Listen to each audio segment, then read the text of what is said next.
Shalom bien-aimé dans le Seigneur, que Dieu bénisse. Ce matin, je vais partager une expérience dans le ministère avec vous, liée un peu à la préparation des cultes de dimanche. Il m'est arrivé des fois, ou souvent la veille du dimanche, le samedi, par exemple, quand nous partons au culte, il m'est arrivé des fois où je n'ai pas de grands appétits. Et je me suis dit que souvent c'était lié forcément à la maladie ou par exemple à un traitement particulier que je devais faire au niveau de ma santé. Parce que la plupart de tous les samedis, j'avais remarqué cela, je n'avais pas l'appétit. Et un jour, je me suis mis devant le Seigneur pour prier, pour interroger le Seigneur. Et c'est là que le Seigneur me dit que je veux désormais que naturellement, tous les samedis, je ne puisse pas être rassasié, préparer le culte. Ça m'a paru un peu bizarre au début, quand cela se faisait.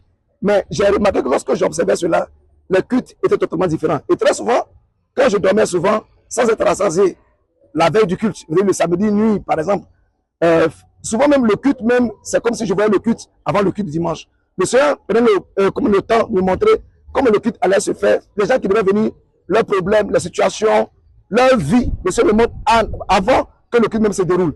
Et j'ai compris avec le Seigneur que très souvent, il y a des choses que l'Esprit vous donne comme injection pour avoir le nez creux, pour comprendre et pour, je veux dire, savoir vous aligner selon ce que c'est veut. Je voulais dire une chose à propos. Il y a le dernier pas de Tokoum qui a dit un jour que le lieu très saint n'a pas de publicité. Vous savez, les grandes onctions ne font pas du bruit. Et très souvent, les grands esprits ont un temps de préparation, souvent pour aller faire la chose de Dieu. Et une fois même, l'apôtre Léopold Mutombo a dit ceci.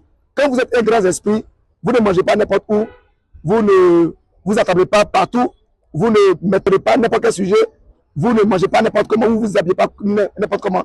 Parce que quand vous montez un esprit, le Seigneur vous donne une préparation qui est type à l'onction qui marche avec vous. À ce fait, je voulais dire que quand vous voulez monter un esprit, quand vous voulez servir le Seigneur, à ce niveau, le Seigneur vous impose ce que j'appelle des interdits. Et une façon que lui-même, il veut que vous vous teniez afin que votre ministère soit efficace.